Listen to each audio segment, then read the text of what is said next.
Hello there. So today we're doing a little something different. I am answering questions that you guys submitted to my Instagram. Okay, so I haven't even looked at these questions yet today, so we're just gonna pick out some random ones. Let's do this. Oh, by the way, we're in the comfort of my bedroom. This is my bed.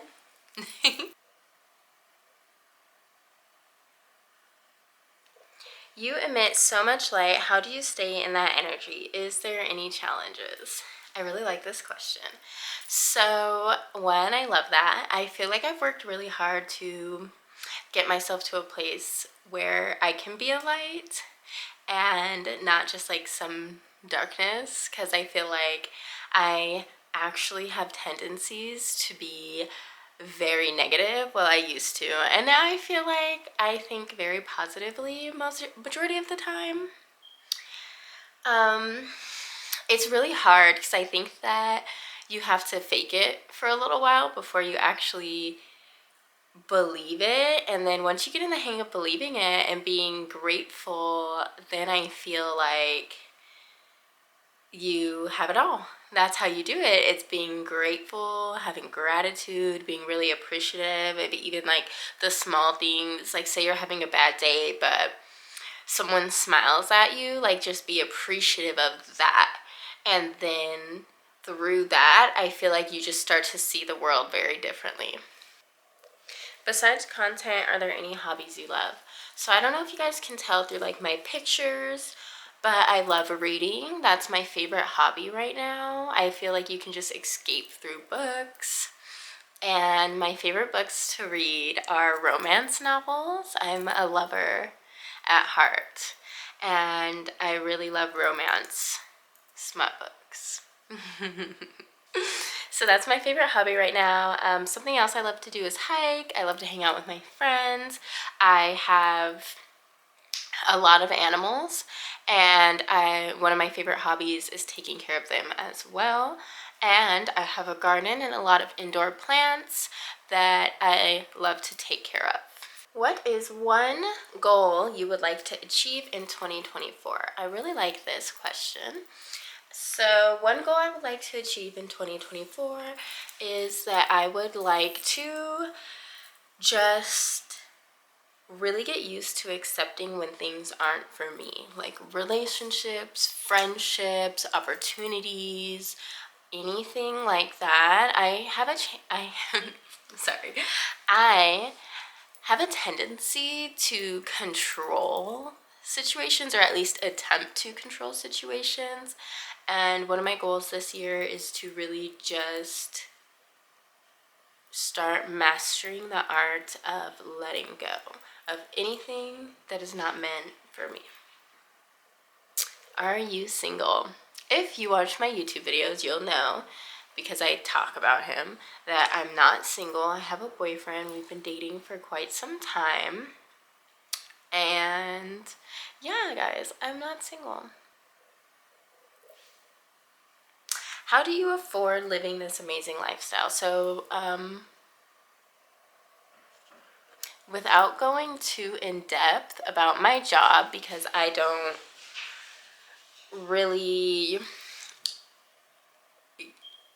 like the discourse about the job that I have, so I don't like going into such detail about it, but I have a successful online business, and that is how I afford to travel. I work from home. I can work from anywhere in the world, and a lot of the things that I do aren't very expensive. So I go on long road trips, I go on hikes, I go to the beach, but none of these are very expensive. The only things that are expensive are when I go traveling like out of the country, because out of country trips are very expensive. So this one says, what's the hardest thing you went through? So I think the hardest thing that I went through was probably my first real heartbreak. I would say that, I don't know, that was a different kind of pain. And I've been through a lot of stuff in my life, but having to leave someone that you know isn't ready or you can't really be with or something like that, but you're still in love with them, like the love is still intact, like leaving someone that you're still actively in love with is probably the hardest thing that anyone can ever do. It's definitely to date the hardest thing I've ever had to do.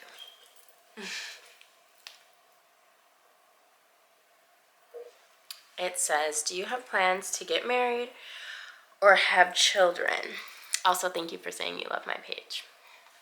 So I don't have plans to have kids 100%. I don't have any plans to have kids. I don't have the want to have kids, but I love kids. Don't get me wrong. I'm not one of those weirdo people who don't like kids. I love kids. I love being an aunt.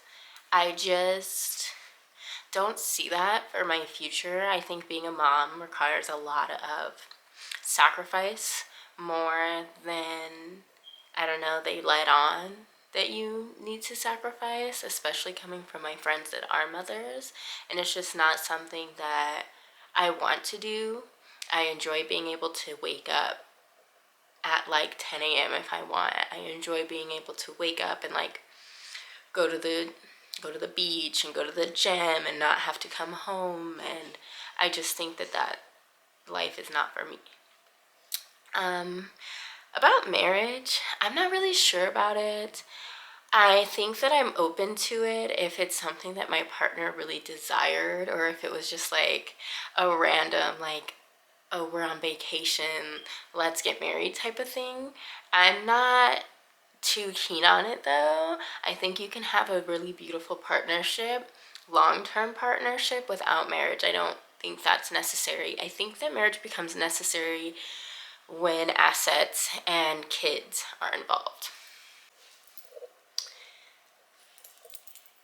What is a negative trait or thing you did in the past that you learned and grew from?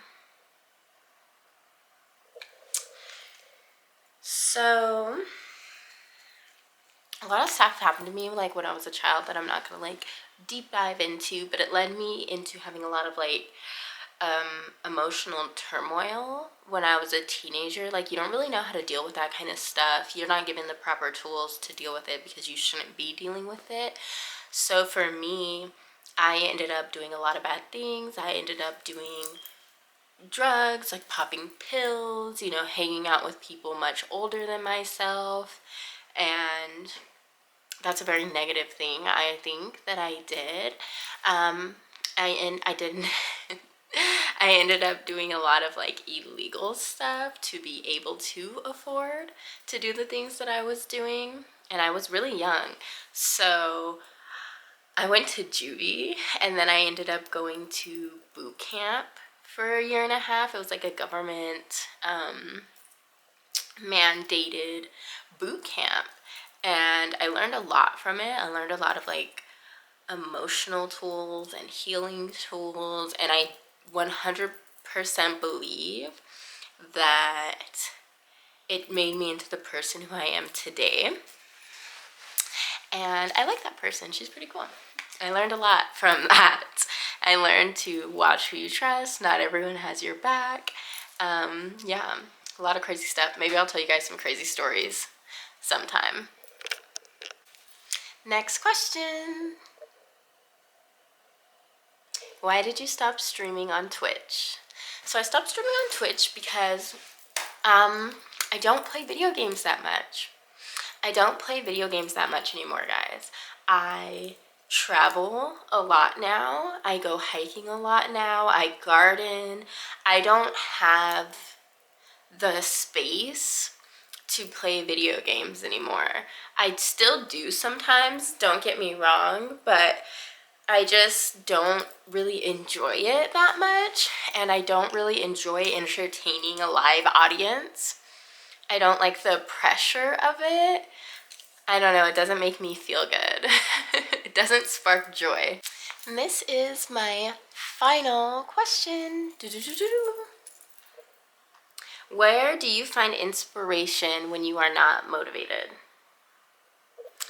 So I find inspiration in the fact that I'm going to feel like shit if I don't do the things that I need to do.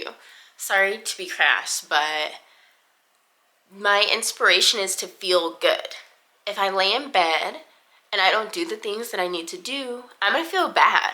I'm gonna feel worse about myself if I don't get up, if I wake up too late, if I don't record the video or make my content or take care of my animals or take care of myself, if I don't go work out, if I don't go on a walk, if I don't eat, I'm going to feel bad. And I don't like to feel bad. So I draw inspiration from the fact that I do not like to feel bad. I don't like it at all. I like to feel good. I like to be happy. I like to be joyful. I am not going to be any of those things if I let whatever it is keep making me uninspired keep me down. My inspiration comes from that I like to feel good. And that, my loves, is my You Ask, I Tell video. I hope you guys enjoyed this. I'll probably do them again in the future if your question wasn't answered. So yeah, I hope you guys enjoyed it, and I hope you guys have an amazing day. Bye!